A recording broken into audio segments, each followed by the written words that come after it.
Welcome, everybody, and welcome especially to Zeynep Tufekci. Zeynep has been a long-term Berkman Fellow and now Faculty Associate. She is also a Fellow at the Princeton Center for Information Technology Policy, as well as a faculty member at the University of North Carolina. She's here to talk to us about all her fabulous work around surveillance and social media. Welcome, Zeynep. All right. Hi, everyone. Let me just everything is taller than me. Usually it's platforms, and podiums, but even my laptops, I'm just going to keep it here so I can talk a little better. So my name is Zeynep Tufekci, and two of my biggest topics are surveillance and privacy and social media and internet. So imagine how pulled I felt when NSA revelations in PRISM and Gezi protests in Turkey, where I'm originally from, broke the same week. I thought, this cannot be happening at the same time. Which one do I pay attention to? What do I do?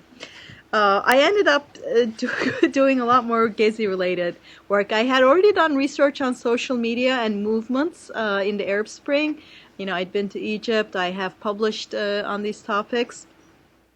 So when something like that started happening in my own country, I felt like I can't really just watch this and not do research. Fortunately for me, I had world's best IRB. They approved my, study really fast. We just worked on it very fast. It might have helped that I cried on the phone to let me do it. Because usually we can't, it's very hard to study, erupting protests. How are you supposed to have applied a month in advance if I knew? Right, so this is there's a lot in my talk that I'm just working through, and I will post my slides online. I will post them so there's a lot of things I'm thinking through, and I want to actually, Gezi for me analytically was incredibly useful because all the other ones that I studied had happened in, we had too few cases. We had the Arab Spring, and we had Occupy and M15 in Indignados in Spain. So those are kind of few cases. But Gezi was, for me, analytically very important. One, because it was my home country where I knew the politics inside out. Two, it was really different from anything that had happened before in country. So it both as a cross comparison and as an in-between comparison, it was very useful. So I'm going to use Gezi to suggest changing some of the ways we analyze social media and movements. So far, we emphasize on the good side, we say lower coordination costs, attention and publicity, you can shape the narrative, you can overcome pluralistic ignorance, which is the idea that if everybody has an internal private idea that they're not sharing, social media can help create a cascade when some people start sharing. And to criticize, we say slacktivism, it's too easy, surveillance, and we say censorship and propaganda. I would like to argue that lower coordination costs are probably the biggest problem with social media's boom and bust cycle, that social media fueled protests. I'm going to argue that the lower coordination costs are coming with significant handicaps. And I'm going to argue that if we look through a capacity building approach, sort of the development economics that was started with Amartya Sen and others instead of outputs, and look at what are the capacities social media is building at the expense of others, I think that will help better explain why we keep seeing these huge eruptions of movements without necessarily the same kind of impact you would have had the movements been measured by the same things we like to look at compared to the previous months. Like we look at March on Washington, we look at civil rights movement, and we say, look, it had this impact. So the question is, why don't these movements that have such large numbers in the streets seem to fizzle out most of the time? And why does it differ on the left and right? There are many questions here. So what I'm going to do is, these are very big questions for movements. So while I'm going to focus on the internet angle, there is the free rider problem. Why do people protest at all? What do resources matter? Do protests matter? Political opportunity structures, political mediation. These are big theories in social movement theory. And I'm going to argue that these big questions need to be understood in light of what we know of how internet is impacting them. So usually people argue, does it count if it's not about the streets, or was it about Twitter or Skype or the people? I'm not going to argue any of these. I think these are the wrong questions. So my proposal is stop looking at outputs of social media protests, protest size, how much attention. Stop looking at the outputs as much and start looking at their capacity building to explain their sort of cycle. And also stop using online, offline as the axis of analysis. Very often we look at, did it start online, offline, where did it spread? I think that's not conceptually helpful. Look at protests as signaling. So, after all that word, let's talk about what happened in Gezi.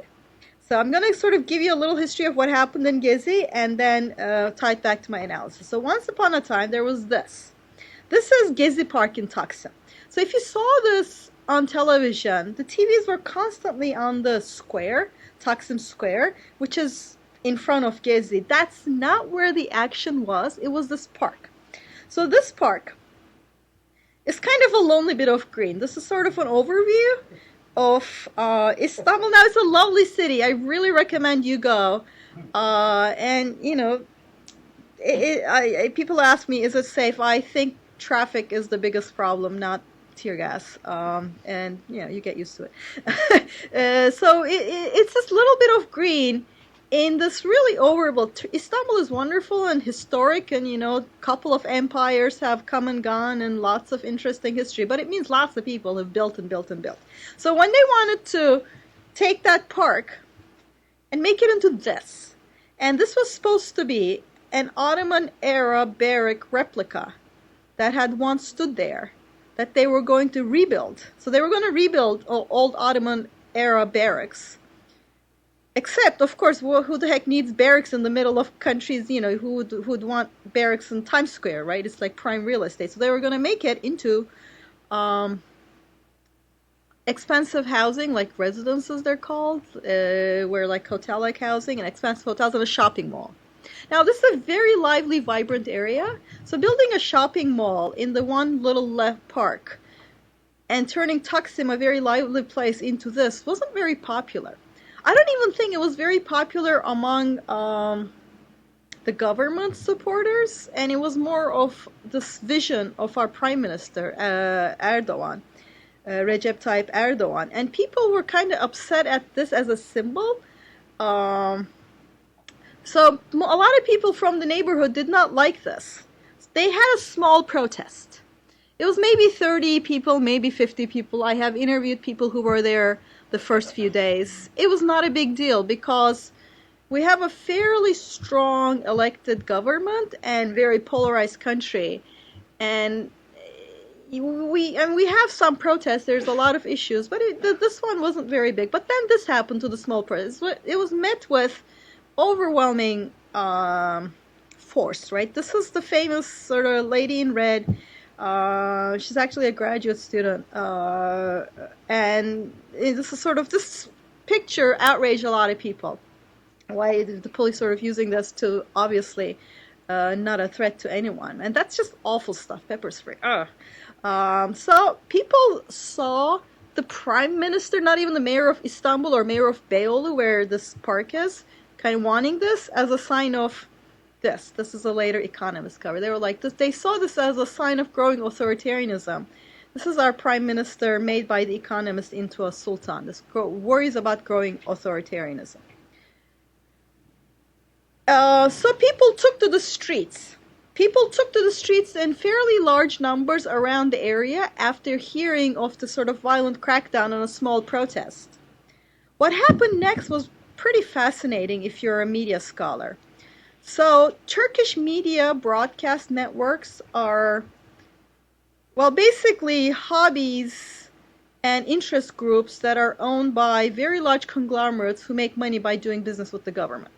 So instead of independent media, you have this large corporate media conglomerates for whom the media is there to curry favor with the government. So rather than sort of just completely state-owned TV, which would be very obvious, you have fairly obviously there to get government contracts from other businesses the media owners have, right? Construction, energy. So what happened is, as protests sort of broke, these large protests in the middle of the city, largest city in Turkey, largest, most important square perhaps, And it's just growing because people are hearing this on social media. If you turned on television, on CNN Turkey, you saw penguins. On CNN International, you saw the protests. I mean, this is this incredible screenshot of the two side by side. You would turn on your local television, and I mean, this is middle of this. It's a very, very central place. It's probably the central place. And everybody, it's a very wide country. We have 50 to 60% internet penetration, and in Istanbul, it's probably 100% in the sense that everybody has a phone at least, and most phones have texting. So everybody's hearing from this. And you turn on your TV, and it's penguins. That did not go well. So this did something else. People were really upset. And took to Twitter. Really, it was very Twitter-driven, and to streets. And Twitter and the penguins kind of became the symbols. These are both stencils. Occupy Gezi was the first hashtag. The gas mask Twitter and the penguins uprising. So, after multi-day clashes in the area, coordinated and spread almost solely on social media, the televisions for, I think, at least a day, they just kept, they weren't even saying bunch of terrorists in Gezi are doing vandalism. They were just showing talk shows, cooking shows. It was pretty eerie to watch. And people had suspected how bad Turkish media had gotten, but having this happen in the middle of the biggest city really woke a lot of people up because there was so much independent confirmation from people like you and your friends who could go there and take the pictures and photograph it. So in this way, Turkey is this mix between what happens in a place like Occupy and what happens in a place like Egypt. It's neither, it's an elected government, right? So it's not Mubarak, it's not, we're not looking at an autocracy. But in terms of media, we're looking at a very authoritarian structure. So people, after, days of outrage, people went and occupied the park. Large numbers of people. Again, the park had not been the most important thing on the planet to these people. It was a symbol. It became the symbol of government overreach, authoritarianism, media censorship. It's not Central Park, if you were trying to rebuild Central. It was a park that would have potentially been ignored and allowed to raise had it not been for the cycle. So Gezi got occupied, so I packed up my gear and kind of decided that I couldn't really follow the NSA story as much as I would like, and this is my gear. So as you can see, that is my bicycle helmet, tear gas canisters. That is my tear gas helmet. Although there was a big, it's interesting, there was an ethic of not wearing it too much. People kind of just took the tear gas and it's awful stuff, but I'm increasingly convinced tear gas is not useful for anything but dispersing peaceful assembly. Because people who want to do something anyway, they get the gas mask, and you get tear gas a couple of times and you realize it's awful, but you're not going to die, so it's not as big a deterrent. My recorder, my extra battery, sunscreen, which I still think, I'm very statistically oriented, I think sunscreen was the biggest threat protector. In terms of the odds, it was sunny, it was June, it was perfect weather, it was just beautiful. The government couldn't have picked the worst time to have the clashes because it was the perfect month for occupying that park. I don't think it rained for weeks. So, and I went, and this is me there, and it was just this really interesting place. So the context is we had 11-year reign by a single party, right? So AKP had been in power for 11 years. So a generation had grown up not knowing much else. A very polarized country. Let nobody think they weren't popular. This isn't Egypt's Mubarak. When I went to Egypt after Mubarak had fallen, you really couldn't find anybody who defended him. It was kind of like, yeah, good riddance. It was all over. I used to joke that maybe his dog didn't like him. It was just not, the country was polarized against him. Whereas in Turkey, AKP has a strong base. They have done a lot of things, much of it I had agreed with, and much of it very successful. We also have a crisis of politics. I'm not going into the Gezi bits too much because this is not a talk about Turkey, but because of the electoral system, the Turkish parliamentary system is very unsuited to throwing up new parties. There's a 10% barrier to getting elected. So if you're a new party, if you get votes under 10%, you get zero. So how are you going to start a new party that's first going to get 8%? So you can't have a situation like the German Greens where they could slowly build up. So ineffective opposition is locked in place. And this was designed by the 1980 coup military government, and AKP doesn't change it yet. Well, because it really helps them. And so there was fears of growing outreach and authoritarianism. So this is the context. So what did I find? It was like a Smurf village. Gezi was this beautiful, organized place. It was just, tents everywhere. Everything in the park they had arranged, organized, mostly social media driven, right? The news went through social media, mostly Twitter. They had a very nicely functioning kitchen. They fed tens of thousands of people every day, no problem. It was very clean. It was just, I was like, this is just embarrassingly clean, because they kept sweeping and cleaning because they didn't want, how these kinds of occupations get smeared as dirty, awful places. And if you have 10,000 people in a sort of park, obviously there are problems. So they really took care of that. In the evenings, it would become like a carnival, because there were the occupiers, and there were people who come visit in the evening, because it was just this fun place. It was very nice. But occasionally, Smurf Village was visited by Gargamel. If you guys know the cartoons, Gargamel is the Smurfs are these little cute blue people who live under the mushroom, and Gargamel comes and eats them. So you would occasionally get tear gas in the place. I have some pictures of closer tear gas, but they're not as clear as this, because when you can't breathe, you can't apparently take very good pictures. It just doesn't show as well. But so occasionally, so I describe it as Woodstock meets Paris Commune. It was really like that. If there was no sort of tear gas, it was just lively. There were stuff going on, and people had felt like finally we can try to oppose the AKP government. There was music, and there was theater, and there was just people sort of finding politics because of this ineffective opposition. People had been really frustrated with politics, people finding politics.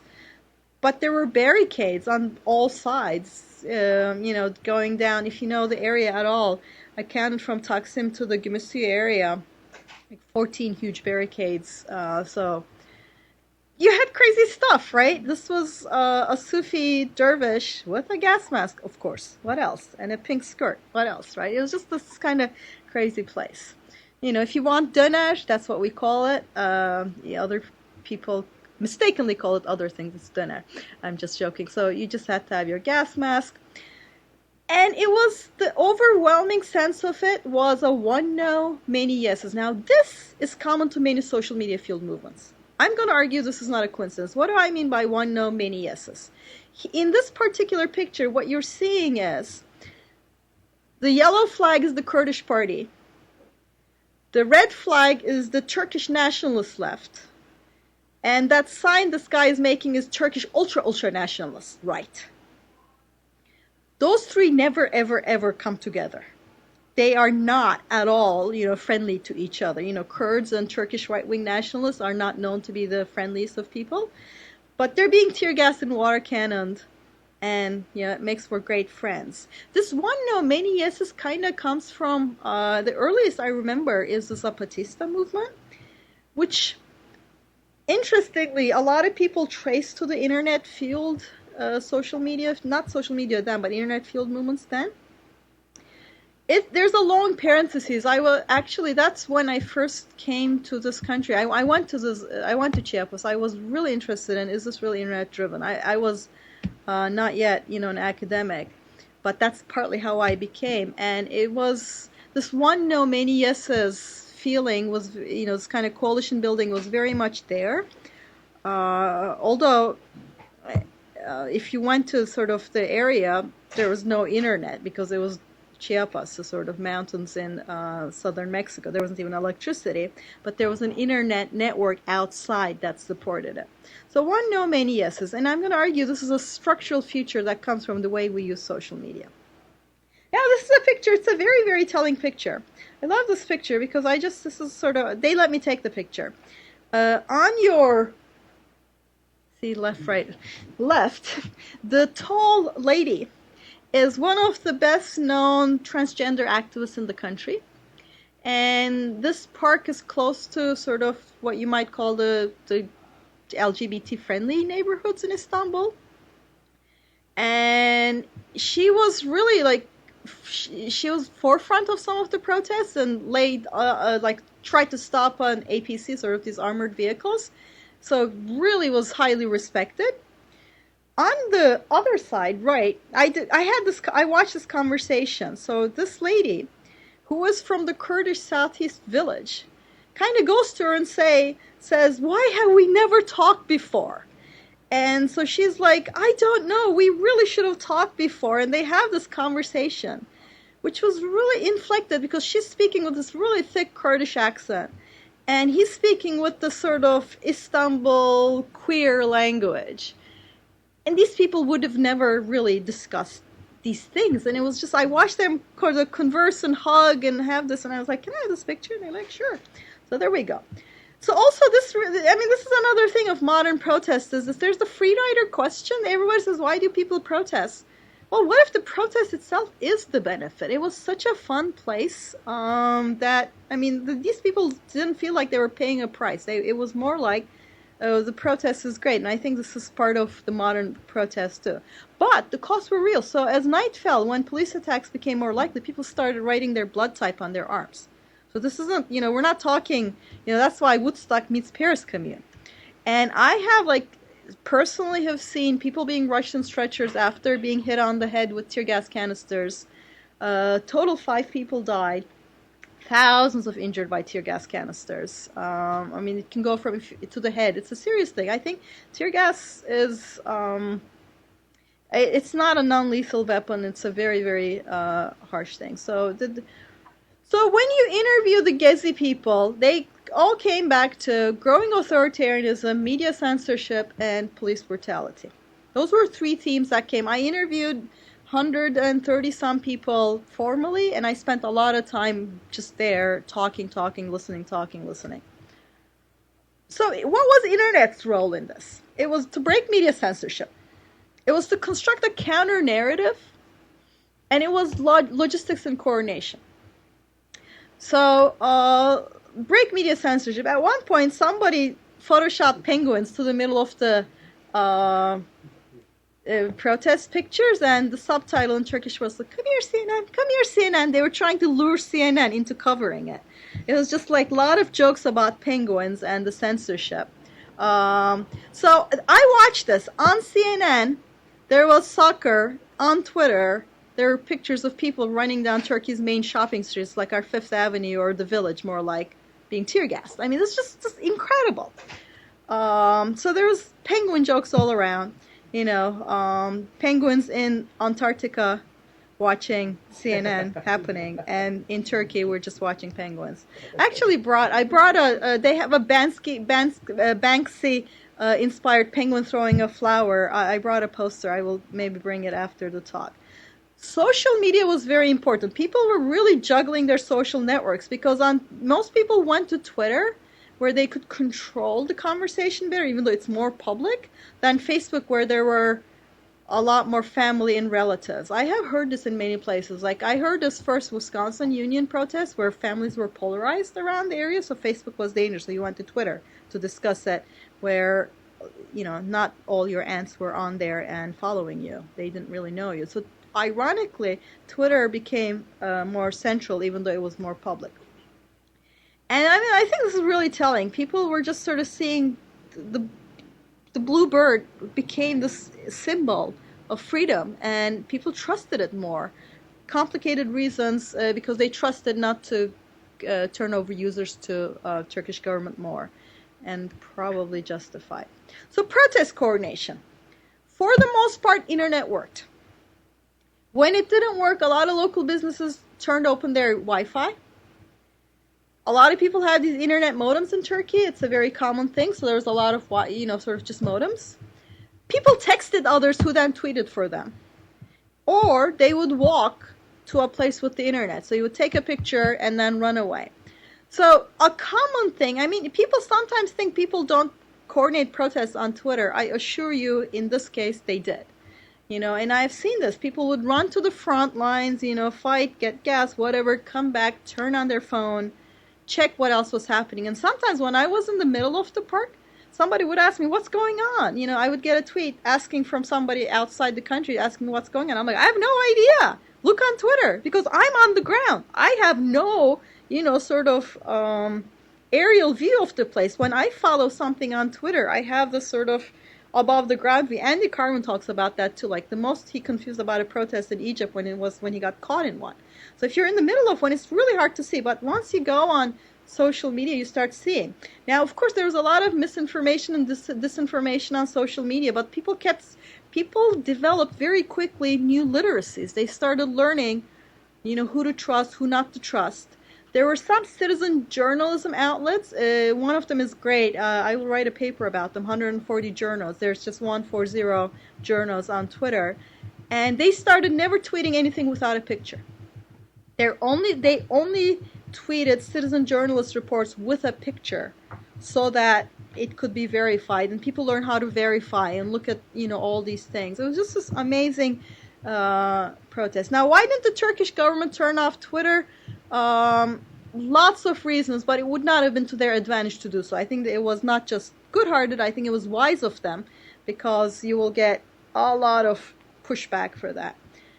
The narrative construction, this is the second thing internet did. It was very youth and internet culture, very humor-oriented. The humor was displayed in Gezi. Once again, I think this kind of sort of cultural protest doesn't suffer from the free rider problem, because everybody who I talked to who was there said they come here as soon as they get off from work or when they can, because it was such a great place to be, even after the 3 tear gas. Again, obviously, if you were being shot at, you would have the same problem. But we're talking about a context in which, more like the Western Europe or US, that you're less likely to get shot at in this particular context. There was almost no leadership. It's complicated, but they did form a solidarity platform. I followed them. I went to their meetings. I interviewed some of these people, and I saw how it happened. I was there. So most of the time, it was 130 some organizations. They didn't really lead the protest as much as they kind of tried to be a coordinating thing of sorts, but with 140 organizations, you can imagine, a lot of it was just ad hoc coordinated. They could do this, again, partly because of social media. So Gezi was dispersed after a couple of weeks, exactly, I don't know how many days, I think 18 or 19 days, I should look at my calendar again. It was brutally dispersed because the government had enough. And then what it moved to is neighborhood forums. Their neighborhood forums are, I went and studied them too. They moved to parks and neighborhoods where people go and try to talk about what to do next. But here's the interesting thing for me, and this is sort of where I get into the theoretical part. When it broke out, the government had a couple of ways of dealing with it. One of them was, let them have the park. It's a park, right? It's a little park. Don't build Ottoman barrack replica. There are certain things in Turkey that have huge social, religious significance. This replica of an Ottoman barrack had been unthought of before they proposed it. So there was no movement saying, let's build a shopping mall, hotel, barrack. It's just not, they could have said, okay. They could have tried to better negotiate with the protesters, and there was some negotiation, but it was complicated for reasons I'll get into. But they mostly decided that it was not a threat to them. They decided to treat the protesters, and I think, the way, say, the second Bush administration treated the anti-war Iraq protests. It's just a focus group. And I think that it's the way Occupy was kind of treated, which is not that big a deal. There's a practical issue. So I think increasingly governments are treating such protests as not a big threat. And I think they have a reason to do so, which is what I'm going to try to get into. So to understand impact, let's look at capacity building and then go from there. So capacity building look at capacity, not outputs, as a variable. So if you want to look at human development, this comes from human development. If you want to look at human development, Look at literacy, not GDP. GDP is an output. Instead, look at things that are, what can people do? Like literacy is something that empowers people to do things, whereas GDP is just the output. And sort of this focus to capacity is pretty useful in developmental economics. So internet, and I know I have a lot of words there, but this is kind of where I'm going with this theoretically. I think internet's impressive capacity building renders some other forms of capacity building less useful. But by not building other forms of capacity building, because you can take certain shortcuts, you then hit certain walls. I know a lot of words because I share my slides, so I put the words there of what I'm sort of thinking through, because not everybody's going to watch this. So conceptually, I'm not going to focus on online, offline. To understand this, you have to kind of blur that and see how it's one ecology. And also, I'm looking more at the post-citizenship protest. So it's a different game if it's in Egypt or in China, where they may shoot at you. And it's a different game if it's Occupy M15. I'm looking more at the post-citizenship protests, not the ones where the people were just not even recognized as citizens and they were fighting for that. So citizenship, post-citizenship protest is a common distinction in social movement research. So what do protests need? They need resources, and they need the political opportunity, the political opening, right? So what does internet do? It enables much lower barriers of necessary resources for protest. So the Gezi protest was not pre-prepared, was not pre-planned. Nobody knew it was going to happen. It just blew up.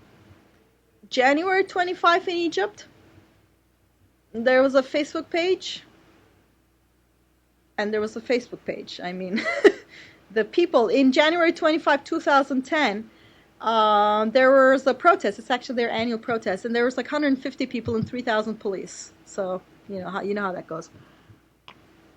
So we're increasingly seeing protests that can be called with much less resources. Let me skip this. So what do protests do? The first was, what do protests need? What do? They grab attention. Protests are a means of grabbing attention. They promote social interaction. They reveal information, and then they signal capacity. And that's where I'm going to sort of go to, the signaling of capacity. So my thesis is that internet protests don't signal the same way. They don't signal the same way, as I'm going to argue. March on Washington, 1963, or March on Washington, by the Civil Rights Movement, is not the same thing as March on Washington or New York by the anti-war movement. It does signal something different. So attention capacity. The capacity that internet brings for attention, what do we win, what do we lose? We win the ability to gain attention without media being the intermediary. If traditional media shuts you out, it used to be you're shut out, you're done. Now you can get attention, like in Gezi, even if all of traditional media shuts you out, you can get attention. It was a striking case. I mean, it was just completely shut out of mainstream media. Didn't matter. In Tunisia, in 2009, there was a protest in Gafsa, a little mining town, very similar to the protest 2 years later in Sidi Bouzid, which sparked the whole thing. In 2009, the Ben Ali regime cordoned off the place, threw out the journalists, waited it out. That was it. In 2009, there were 22,000 Facebook users in Tunisia. In 2011, there were more than 1 million.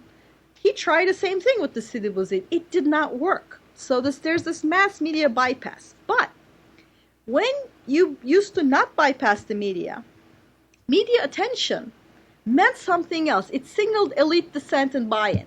When Nixon said, if I lost Walter Cronkite, I lost Middle America, in reference to the Vietnam War movement, he meant that if I have lost media to this cause, if I lost media elites, it signaled elite dissension. Also, it meant, since media had all the singular focus, people started hearing a different narrative. So what we have lost is for a movement to dominate the narrative in a particular way. So previously, if you didn't have media cooperation, you might have been stuck. and no way to get around it. But if you started getting more sympathetic ear from the media, it got you a lot. Now, you're kind of stuck in the middle. You can get a lot of attention, but you can never dominate the narrative the way a movement may sometimes need to dominate the narrative. There's no way of getting away from polarized narratives. So we want,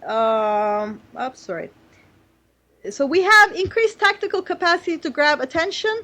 We have increased attention in an environment where dominance of narrative is impossible. So for social movements, there's a win and a loss. And you see where I'm going with this, right? So the capacity, the particular way that attention capacity comes with the internet comes with a loss. So let's move to the second one. I think for this one, it's a win for social movements.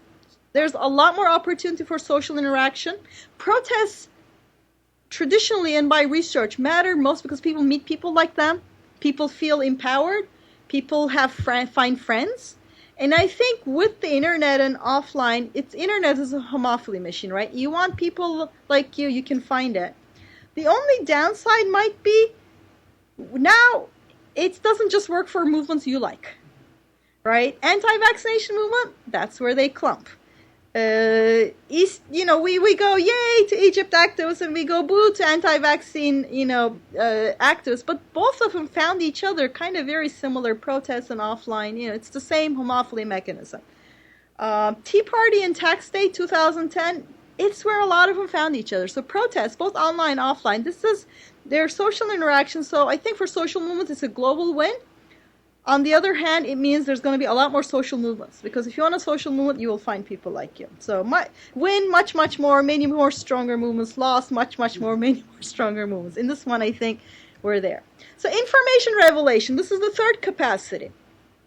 Pluralistic ignorance is the feeling you have when you're thinking she's gone on for too long, but you think you're the only one who thinks that, right? But if everybody thinks I've gone on for too long, and everybody's kind of thinking it to themselves, and luckily there's no hashtag for this thing, and everybody doesn't start going, she's going on too long, and everybody's like, all right, be quiet already, right? So that would break pluralistic ignorance. Pluralistic ignorance is the notion where you feel like I'm the only one because you have some private information others don't know. I think for that, internet is great. The Facebook page, We Are All Khalid Said in January 25 for Gezi, allowed people to see that there were a lot of others like them. And I think this can be both online and offline. See how I'm not separating online and offline. I think currently both protests you can have. So win is that I think pluralistic ignorance as a ruling mechanism, it was in the Arab Spring countries, is on the way out. If your authority depends on controlling very tight the public sphere very tightly, that's just not going to work as well. Unless you want to remain North Korea. And I know some people might say China, and I will argue it doesn't even work the way you think there. I mean, there's a lot of criticism of the government online. Now, the fourth capacity. Why do governments care about protests? Why do they care about if 1 million people get on the street? Why don't they just say it's just a focus group? Why didn't they do that before? Why are we seeing this now? My argument here is that before, because you couldn't have easy way to organize protests, if you got 1 million people to Washington, D.C., you weren't just signaling 1 million people. You were signaling, I have infrastructure. I have will. I've put in a lot of work, and I have this organizational infrastructural capacity to be here, to represent, to negotiate. Whereas now, I don't think it signals the same thing. So this is starting. And this is what sort of ecology people, the animals do this. They just jump up in the middle of the bush, right?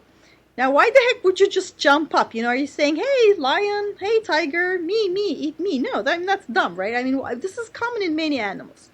One proposed explanation is that you're signaling by jumping, you're signaling how strong you are. So you're signaling an ability to run. I mean, you're obviously not even going to jump up and away from the lion because you have no wings. So the jumping ability is not important. The muscularity implied by the jumping is what is supposed to tell the lion to say, go eat that other guy, right? So you can't catch me, right? But what if this guy had springs? Internet brings you these springs for protest organization. It acts as it encourages building certain capacities in a certain way, and then you don't get the beneficial side effect that you get in the second step. So all-style protests signal this capacity to organize. Now it only signals an aggrieved group, and the governments have learned that one way to ignore aggrieved groups is to ignore them.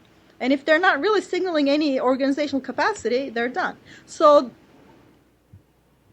the March on Washington and the anti-war protests, see, this is why I'm saying don't look at the outputs. Social movement scholars sometimes say, 1 million people showed up, did something happen? 1 million people showed up, did something happen? I think that's the wrong comparison.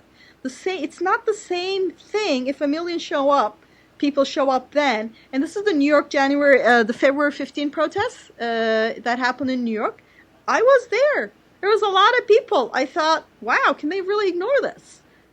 They can, because why not? It doesn't signal, because of the way it was organized and run, it did not signal the kind of threat a modern government is afraid of. Electoral threat, losing office threat, the kind of threats that...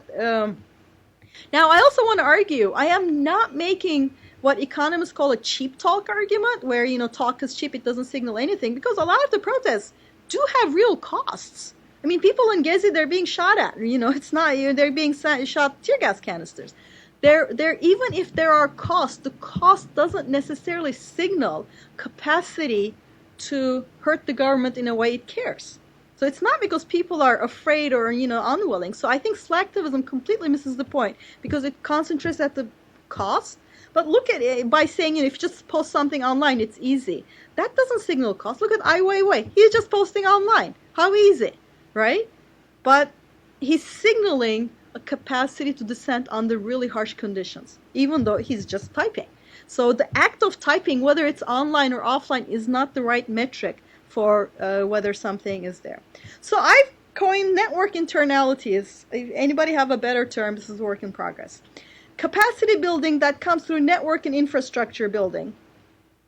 That has a typo in there because I type in Turkish. So it doesn't catch my typos. And network internalities for social media fueled protests are weaker. That you have a local optima, let's go protest, which you can do.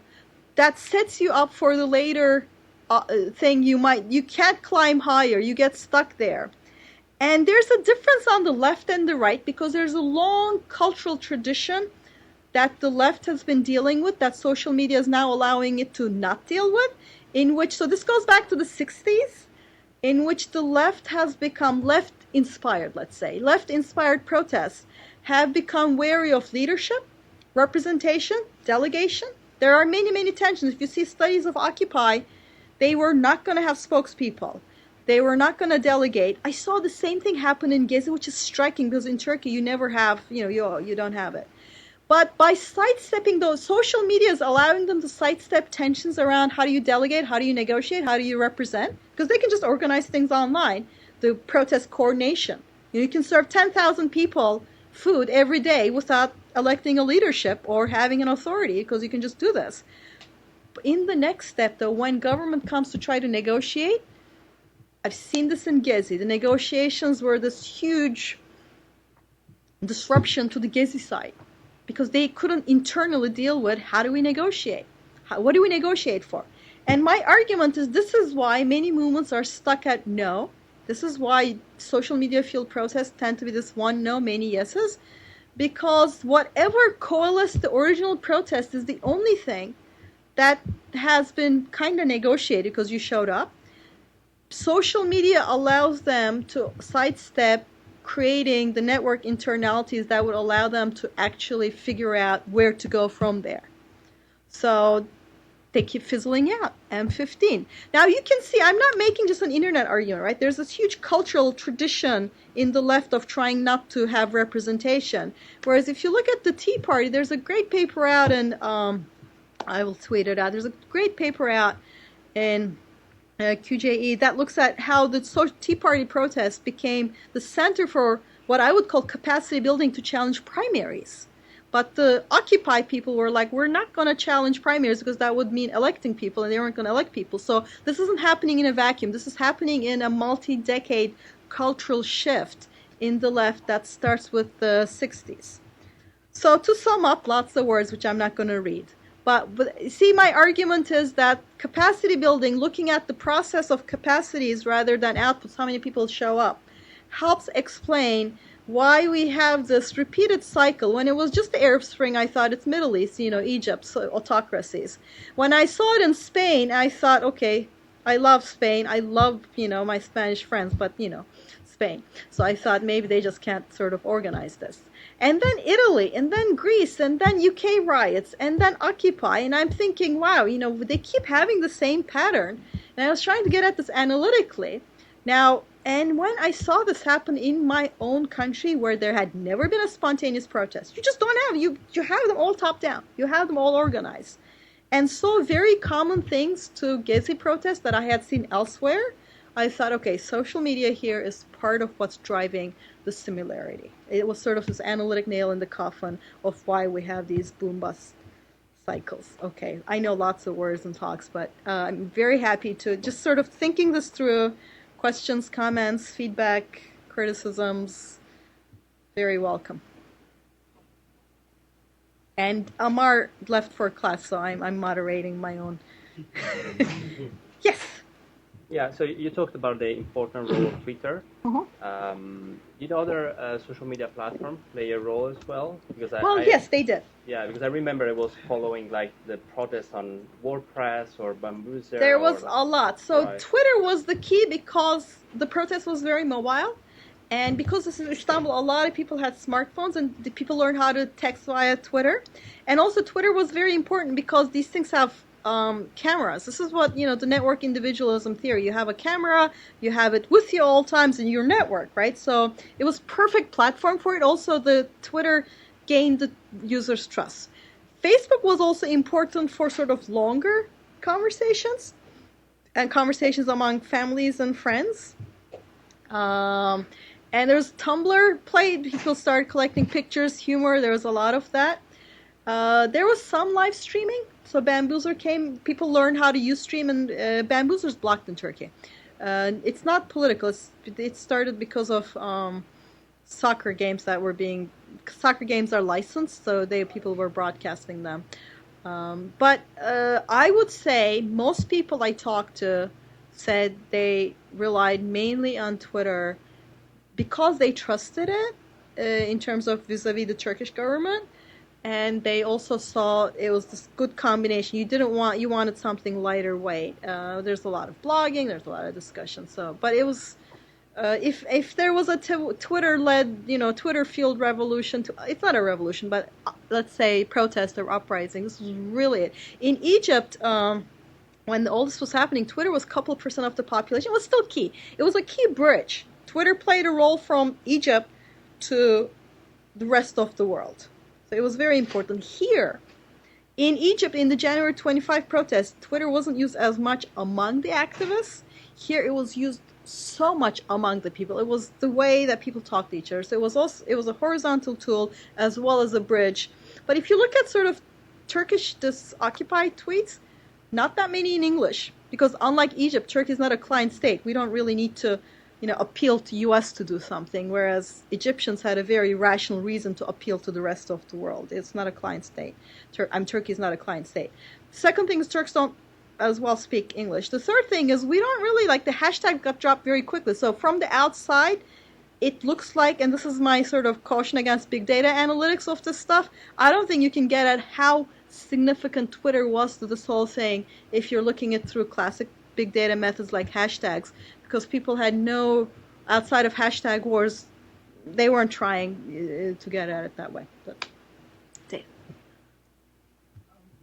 Given that the networked basis of this gives rise to, on the left, an ability to carry through with negotiations and coming up with firm positions and taking the effective political action of delegation and so forth and representation, in order to achieve aims. How many cycles are we going to go through before And what would you do? Is it possible to have a hybrid? I mean, obviously, there are many, many problems with this. Now, I'm talking like less as a scholar. There are many problems with delegation. They sell you out. There's all sorts of things. There's a moment where Wael Goni recounts in his book about. So they figured out he was the administrator of the We Are All Halitzade website, right? They finally figured it out, but he's in jail. So they whisk him to the general's office. And they're like, so Wael, what will it take to end this, right? It's the classic move. You try to buy off or scare the protest leader. And he's like, dude, I couldn't end this if I wanted to. Like, I have no representational power to sell out. So, I mean, even if they could sort of coerce him, he couldn't sell out because he was not in a position to sell out. So on the one hand, given the history of Todd Gitlin's book on making of the left is a very good example of sort of spokespeople unmaking the movement with media focus on, the crazies and the fringe. So there's all these issues. So I'm not saying that this is great. But on the other hand, this is what happened in Gezi. And I can see, versions of it happening elsewhere. The government said, all right, let's negotiate. At some point, they decided they were going to negotiate. So first, who the heck do you send? So they sent the people from like very traditional NGOs who'd been involved from the beginning. They were great people, nice people. Many of them, I've interviewed, talked to them. But they had no representational capacity. So they went and listened to the prime minister. And the prime minister was kind of, and that side, they tried this twice. They were really frustrated. They said, even if we give them everything or nothing, this is not going to change because who do we negotiate with? So they were, I don't approve of many things the government did, but I think they were genuinely frustrated at not finding a partner to which they could say, if we gave you the Gezi Park and fired the chief of police and 7 things. There just wasn't there. So after the negotiations, which went more like people went and listened to the prime minister and they sort of spoke. There were some demands, but it wasn't even clear how it would work. They came back to the park. So it's now like 3 or 4 a.m. They didn't even come back. They were in Ankara, so there was a live feed. So they try to explain what had happened. People are like confused. Do we go? Do we stay? Do we do this? There was no way to deal with it, and the government's watching this.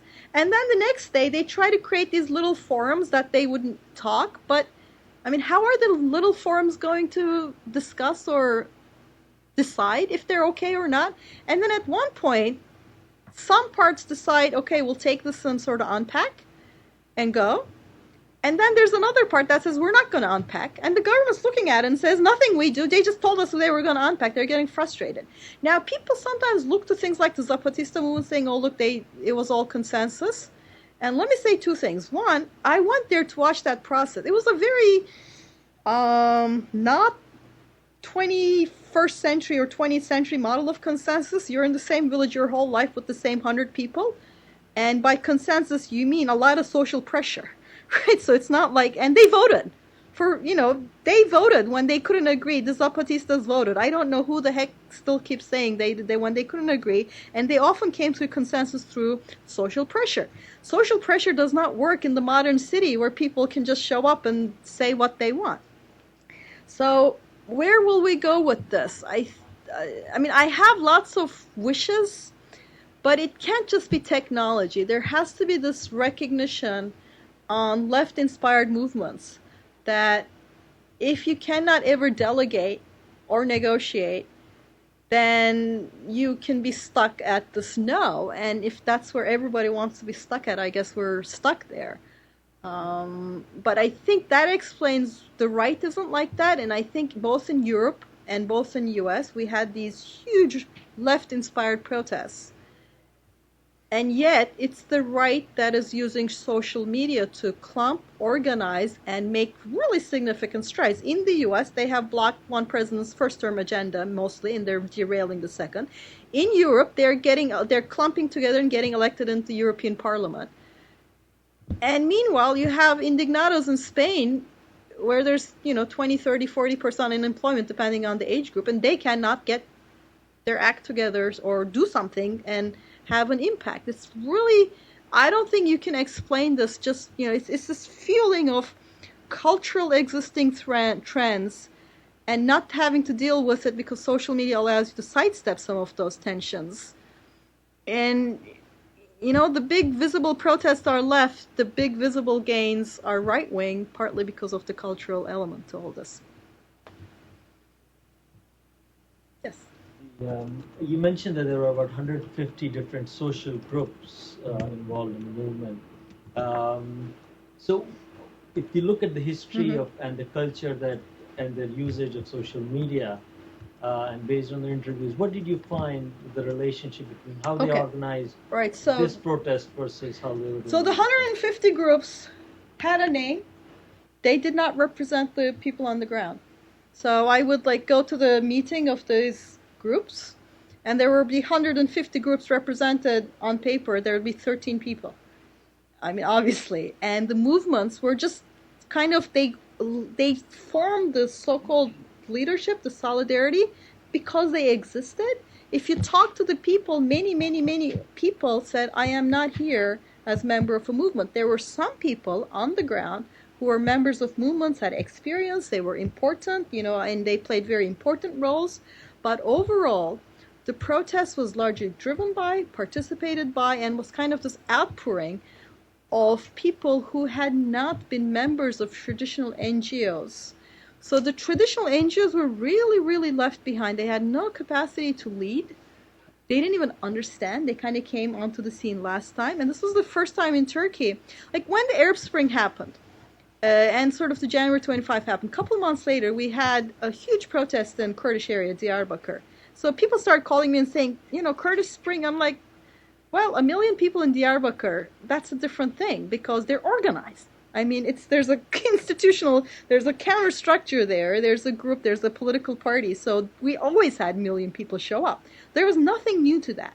Gezi was different in that traditional organizations did not really lead, were constantly chasing behind it. And they may have played a certain role because journalists kind of know to turn to them. But I don't think organizational capacity-wise, besides being a little more experienced in running the camp itself, because they were a little more used to running things, they weren't really in the front of the politics of this. So the number sounds impressive, but you go to their actual meetings and, it's dead. It's not, the models don't fit. First of all, I'm from Turkey and I was one of these protesters in Ankara. I was tear gassed 3 times. It tastes good. I recommend all of you guys. It tastes revolution. My question is, how can we orient this whole approach towards to be an alternative to classic opposition structure in Turkey? I'm asking that because the opposition in Turkey, the classic opposition parties in Turkey, do not represent the young people, do not represent the democratic-based people in Turkey. I'm asking you this. Yeah, so we have a huge crisis of representation in Turkish opposition. So this is part of my substantive findings about the protest itself. So the traditional parties, as I said, they're kind of legacy opposition parties.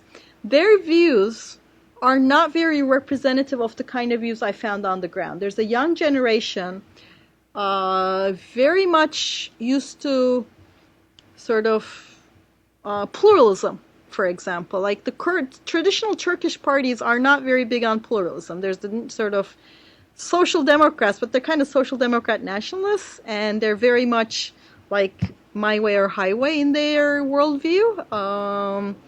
The right wing, kind of like that. AKP started out with a more pluralistic rhetoric, but is increasingly polarized.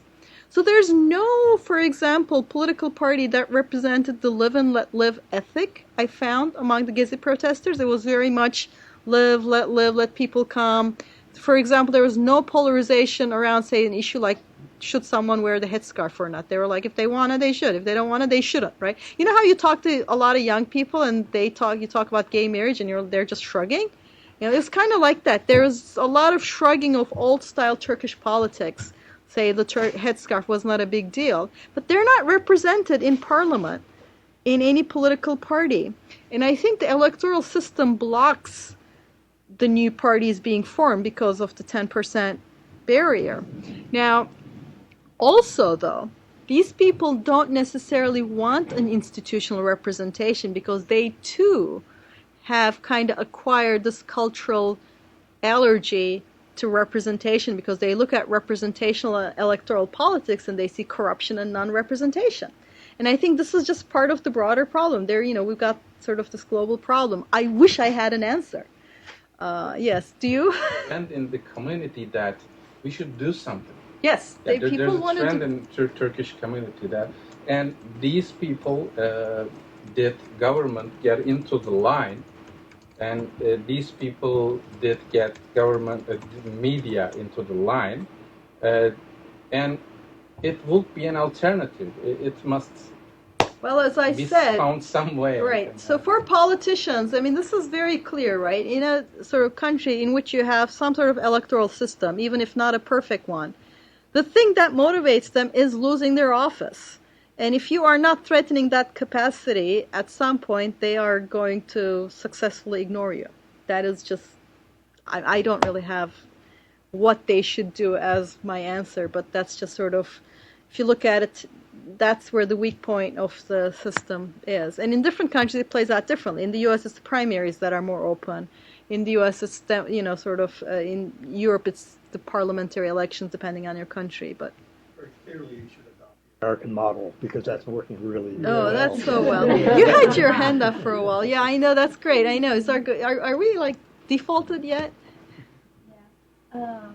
How many telephone company how many companies offer the internet facilities in Turkey? Okay, so this is how it works. The main internet comes through a Turkish Ministry of Communication. So the backbone goes through one, and then it's sold to companies who can sell it. And the cell phone networks kind of work the same way. So there's this government that builds the infrastructure, which means if surveillance is your concern, you can just assume surveillance. But I would like to argue that as much as we worry about surveillance and protests, when there's tens of thousands of people in the street and millions of them tweeting or saying something, I mean, once again, it's not the same concern. So the phone companies, there's at least 3 or 4 major ones and lots of small ones. And it's a fairly wired country. So unlike Egypt, which I thought, okay, it's not as wired, so it was a different case. It's probably more wired than the U.S., which nowadays, it's not, people have gotten used to it. U.S. infrastructure isn't that great. It's not as wired as, say, Korea or places like that, but especially the urban big cities. I don't know if you guys have been to Istanbul. Again, wonderful city. Going there is great. I recommend it, but be prepared for the time and traffic. So what do Turks do? They always use their cell phones to say, I'll be late. I'll be late. You can just sort of write a macro that says, I'll be late, because you'll be late. So a lot of people need cell phones to coordinate everything anyway. All right? So that's partly why a lot of people have smartphones. It's a lifesaver given the urban madness that we live in. I'm here, but I think we have time. So yes, actually, I want to supplement 2 points here in this regard. In India, we had 2 successful models. So one is that the protest against the Delhi rape case. I hope you would have heard about it. Very huge success it got, and it is mainly driven by Facebook and Twitter like this. And secondly, there was another movement which was led by Mr. Anna Hazare that was against corruption. So again, the electronic media, particularly the Twitter and Facebook, because the youngsters, everybody, they involved in this protest, and they were able to organize so many people, millions organized in Delhi, and it spread to the whole of the country, and this is what happened. I'm only wondering, how this can be harnessed to regulate or to consolidate this effect, as you have asked. These are all sporadic instances. So sometimes it erupts, sometimes it disappears, isn't it? So how to give it a shape and how to harness this as one single force to regulate the governmental the functioning. So this is one great promise I see with the help of the digital, the technology. This is one thing. At the same time, a word of caution.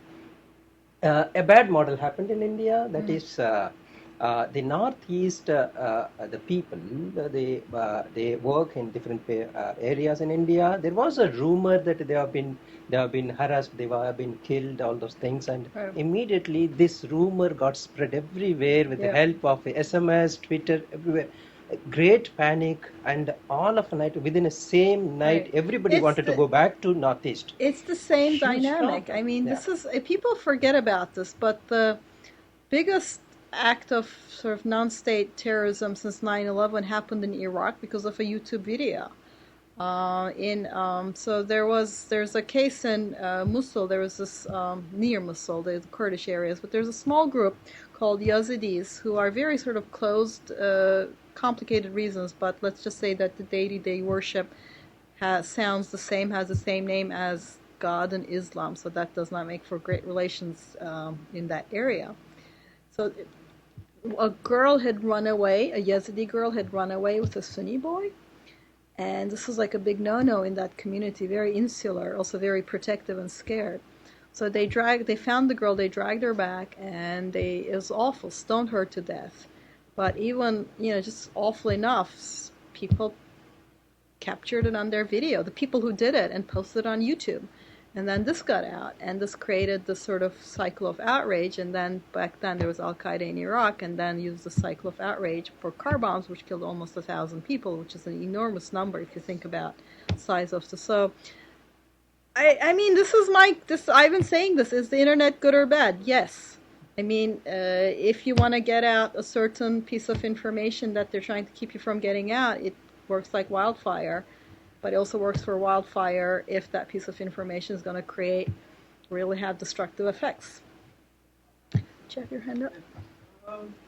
Do you sort of see protests as not being effective in any form anymore? I mean, is there some sort of number? No, absolutely not. Is it sort of the bar has been raised higher, like 1 million people no longer matters? Do you now need 10 million? No, okay, so here's the thing. I think, of course, numbers still matter greatly. That's why when the second round of Egyptian protests, there was this battle of numbers, who has more people out. But it depends on what it's signaling, right? So that's my key thing, is that the number itself has become a misleading measure. And in this sort of citizenship protests in repressive societies, I think it matters greatly still. Because if in China you got 1 million people, that means something different, right? Because it signals a very, very different intention and capacity than getting 1 million people. So I'm talking mostly in sort of the post-citizenship movements in freer countries. And I think in those cases, unless there's reason to think it signals something else, the governments have learned to figure out that it doesn't signal much, except when it does signal something. And that's why that Tea Party study is very interesting. So they control the variation by looking at where it had rained and it had not. This is a great paper. I think it's called Do Protests Matter, case study of Tea Party. So they looked at places where the Tea Party tax day protests in 2010 had kind of fizzled out because it had rained, compared with places it did not rain. This is random variation, right? Unless you think rain is correlated with some politics. It's probably not. The places that had bigger protests because of no rain had bigger political impacts, and also had the existing incumbents in those districts shifted to the right because they saw a potential primary challenge, right? So in that case, if the protest is signaling the very thing that elected officials fear, which is losing their seat, it can absolutely have an impact. But the protest, so I'm saying, think of protest as performative of a signal. And if your performance says, here we are, and then we're going to go home, and we don't believe in elections, so we're not going to vote, then just think game theoretically. A government can very well say, okay, it can just wait out till you get too cold in Zuccotti and then throw you out, right? Whereas if it signals we are here and we are going to, organize and challenge you wherever it is that is your weak point, then it can signal something else. So I'm just saying, don't look at protests as the classic output measures. How many people showed up? Was it big? Was it not? Look at what is it signaling. I mean, sort of get more game theoretic look to it. Congratulations for your talk. I'm in Spanish myself, so I can see some difference between your point of view from Turkey and our point of view, because I think in Turkey or even in Egypt, you have some you have an objective, to save a park or to move Mubarak. What happened in Spain that it's quite difficult to know what they wanted, because once the sound of the upper class that they thought that the war was happy for them, because the new world with the globalization means that now they are not easy to find a job for the whole of your life without evaluations, as happens usually in Spain and in France. You are civil servant, so you get a job for the whole of your life. And it was unhappy, and they wasn't happy with the capitalism system, but they said, well, I'm the opposite. What is the Venezuelan system? So people was afraid. And you know what happened? That after the mobilization won the Conservative Party, despite the mobilization was a left, a progressive. I know exactly what you're talking about. I think there are a difference between that, because we have not an objective in the Arab. Sure, but my argument is not finding the objective is part of this process. So I completely agree that, it's very different country to country. The question is, if the capacity you were signaling is, I am going to, through some negotiation internally, find at least a minimum objective. But I think increasingly there is this sort of desire among left-inspired movements not to do that. They want to have the objective remain vague. What does Occupy want? They want to not answer it. So it's obviously every political coalition is full of compromise and messiness and vagueness. Here, we can coordinate on the left without dealing with the compromise and the messiness. You see what I'm saying? So in that's the similarity, but of course every single one plays out according to its own particular circumstance. And that's why I say Gezi for me was the analytic kind of nail in the coffin, because the others were too disparate. And when I said, okay, one more than this, so I'm trying to draw out what's common. But if you ask me about each single one, you'll tell me lots of things about Spain that are different, different from Turkey. And people are looking like we need to wrap up. So, well, thank you, everyone, thank you.